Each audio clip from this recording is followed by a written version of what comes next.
आज की वीडियो में हम लग्जमबर्ग के टूरिस्ट वीज़ा में रिफ्यूज़ल्स के कारण देखेंगे कि किन किन कारणों के करके आपकी रिफ्यूज़ल आ सकती है। सब्सक्राइब कीजिए हमारे इस चैनल को और टूरिस्ट वीज़ा में आने वाले अपडेट्स के बारे में अप टू डेट रहिए। तो जहां तक बात की जाए आज के टाइम में रिफ्यूज़ल्स की, रिफ्यूज़ल रेट बहुत ज़्यादा पीक पे हैं और जैसे कि मैंने बताया 4 बारी अप्लाई करके 5 बारी अप्लाई करके भी लोग बैठे हैं जिनको कि समझ में नहीं आ रहा कि उनका रिफ्यूज़ क्यों हुआ है। तो सबसे बड़ी इसमें दिक्कत होती है रिक्वायरमेंट्स की। एक एम्बेसी की जो रिक्वायरमेंट है ना, वो ना तो आपको किसी साइट से मिलेगी और ना ही इसमें इलेबोरेट आपको एम्बेसी करेगी। चाहे उन्हें खुद फोन लगा लेना, चाहे आप वीएफएस को फोन लगा लेना, वो भी आपकी हेल्प नहीं करेंगे। और तीसरी चीज आती है यहाँ पे कंसल्टेंट्स। बहुत सारे कंसल्टेंट्स हैं, बहुत कुछ जानते होते हैं, वो आपको इसलिए नहीं बताते क्योंकि उस काम को करने में हो सकता है 2 मंथ या 3 मंथ या फिर 6 मंथ का टाइम जाए। तो मेनली बात यही है कि जब भी हमने टूरिस्ट वीज़ा अप्लाई करना है, हम ध्यान से देख लें कि हमारी रिक्वायरमेंट पूरी हो रही है और किसी अच्छे कंसल्टेंट के थ्रू ही अप्लाई करना। मैं तो एक चीज बोलता हूं कि बड़े नाम के पीछे तो कभी मत जाना।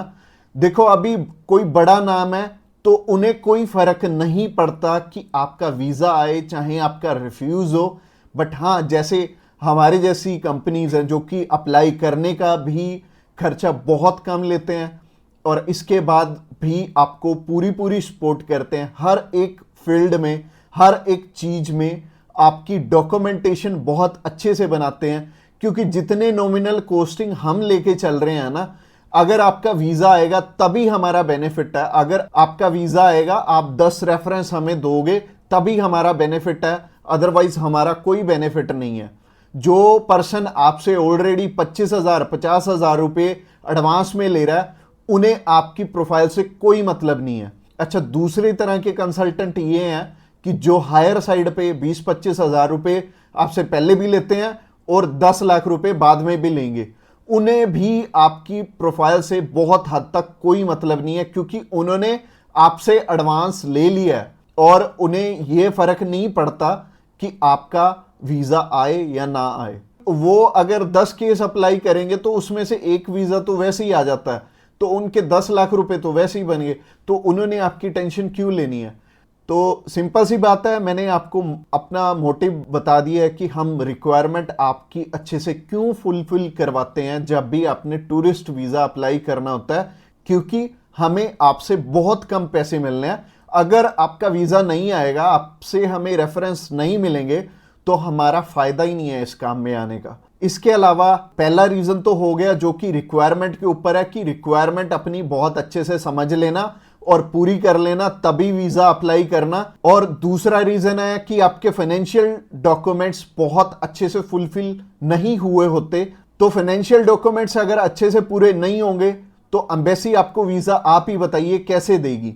उन्हें एक प्रॉपर प्रोफाइल चाहिए, उन्हें ऐसी प्रोफाइल चाहिए कि स्टेप बाय स्टेप आपके सारे डॉक्यूमेंट्स आपस में मैच कर रहे होने चाहिए। जैसे कि आपका जो ऑक्यूपेशन है, वहां से आपकी कितनी मंथली इनकम आ रही है और क्या वो उसी प्रोफेशन से इनकम आ रही है आपकी, और आपके फाइनेंशियल्स आपस में मैच कर रहे होने चाहिए, तभी आपका वीजा लगेगा।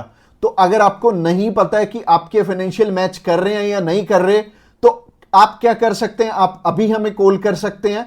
आप जान सकते हैं कि आपके फाइनेंशियल अच्छे से मीट कैसे होंगे। और कॉल तो आप इस वीडियो के एंड में ही हमें करना, क्योंकि आगे जो रीजन है वो भी बहुत स्ट्रॉन्ग रीजन है कि आपका वीजा इन इन कारणों से भी हो सकता है। प्रोफाइल का तो मैंने आपको बता दिया कि आप हमें कॉल कर लेना। इसके अलावा जो तीसरा सबसे बड़ा रीजन है वो है कि आपके यहां पे इंडिया में टाई स्ट्रॉन्ग ना होने, यानी कि इंडिया में आपका कोई ऐसा रीजन नहीं है कि आप वापस लौट के आओ। जैसे कि मैरिड है अगर कोई, तो उनकी वाइफ उनका रीजन बनती है वापस आने का, और अगर कोई अनमैरिड है उसको थोड़ी सी प्रॉब्लम ही आती है। बट इसका भी सोल्यूशन है कि आप बेटर है, अगर आप 20-21 साल के हो, 22 साल के हो, तो बाहर जाने के लिए मैरिज तो करोगे नहीं, तो कर क्या सकते हो, आप अपनी मम्मी या फिर अपने पापा में से किसी एक जने को अपने साथ में अप्लाई करवा लो। इससे क्या होगा कि अगर मम्मी आपके साथ जा रही हैं, आपका नहीं है वापस आने का स्ट्रॉन्ग रीजन, बट उनका बन गया, तो उनके चक्कर में आपका भी वीजा आ जाने वाला है। तो आप कर कह सकते हो या फिर मम्मी या फिर पापा को अपने साथ में अप्लाई करवा लो, तो ज्यादा अच्छा रहेगा, आपका भी टाई स्ट्रॉन्ग हो जाएगा।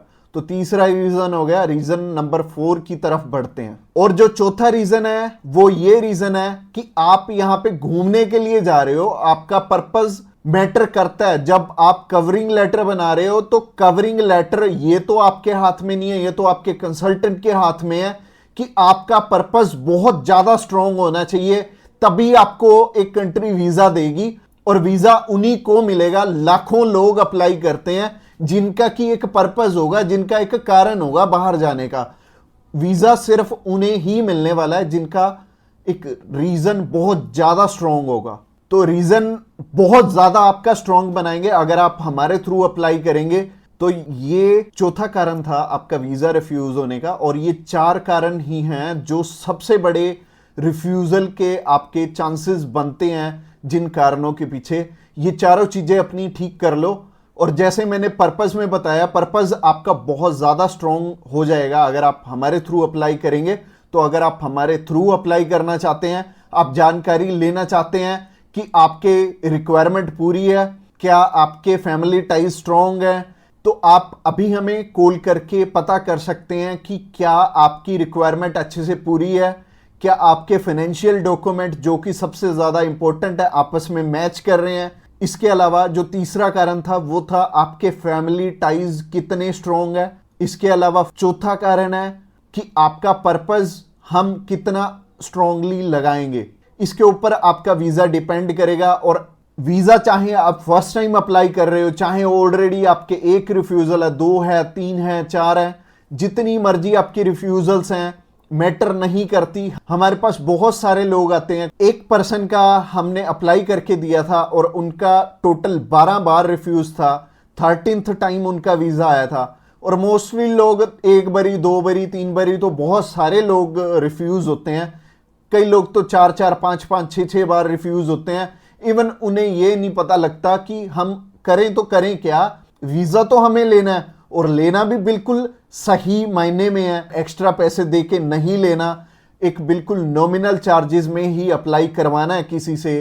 तो उस कारण में वो ट्रैवल हिस्ट्री वाली साइड भी जाते हैं। तो ट्रैवल हिस्ट्री वाली साइड मैं तो बिल्कुल नहीं बोलूंगा कि आपको ट्रैवल हिस्ट्री बनानी चाहिए, क्योंकि इस टाइम एयर टिकट्स ही इतनी महंगी हैं कि अगर आप एक कंट्री में भी ट्रैवल करते हैं तो आपका 70 से 80 हज़ार रुपये लग जाते हैं। इसके अलावा अगर आप 3-4 कंट्रीज में ट्रैवल कर लिए तो आपके 3-4 लाख रुपए खराब हो जाने वाले हैं। और जैसे कि मैंने आपको पर्पस वाली वीडियो में बताया था, 15 से 16 हज़ार रुपये में आप हमारे थ्रू अप्लाई कर लेंगे और आप कम से कम 3 लाख रुपए में अपना 20 बारी अप्लाई कर पाओगे।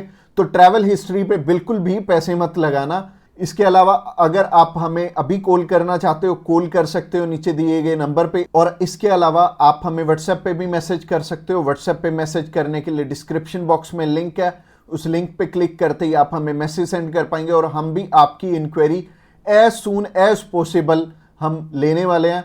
और हमारी टीम्स ऑफ एक्सपर्ट्स हमेशा रेडी है और वो सारे टीम मेंबर्स को पर्सनली मैंने ही ट्रेंड किया हुआ है और आपकी हर एक ज़रूरत को वो समझेंगे और फिर उसी अकॉर्डिंग आपको गाइड करेंगे। और आपको बिल्कुल भी टेंशन नहीं लेनी, जब भी आपने वीज़ा अप्लाई करना है आप हमारे थ्रू ईजिली कर सकते हैं। अगली वीडियो हमारी सी टाइप के वीज़ा के ऊपर रहने वाली है कि सी कैटेगरी में बहुत सारे हमारे पास ऑप्शन होते हैं अलग अलग, जिनके थ्रू की वीज़ा अप्लाई करने में हमारा पर्पस बहुत स्ट्रॉन्ग हो जाता है। तो सी टाइप में जैसे कि बिजनेस वीज़ा हो गया, स्पोर्ट्स वीज़ा हो गया, कल्चर वीज़ा हो गया, मेडिकल वीज़ा हो गया, तो ये सारे वीज़ा के बारे में हम बात करने वाले हैं जो कि हमारी नेक्स्ट वीडियो रहने वाली है। तो आपने क्या करना है, हमारी नेक्स्ट वीडियो को भी जरूर ध्यान से देखना। Thanks a lot for watching this video till the end और मिलते हैं किसी बढ़िया सी वीडियो में नेक्स्ट टाइम।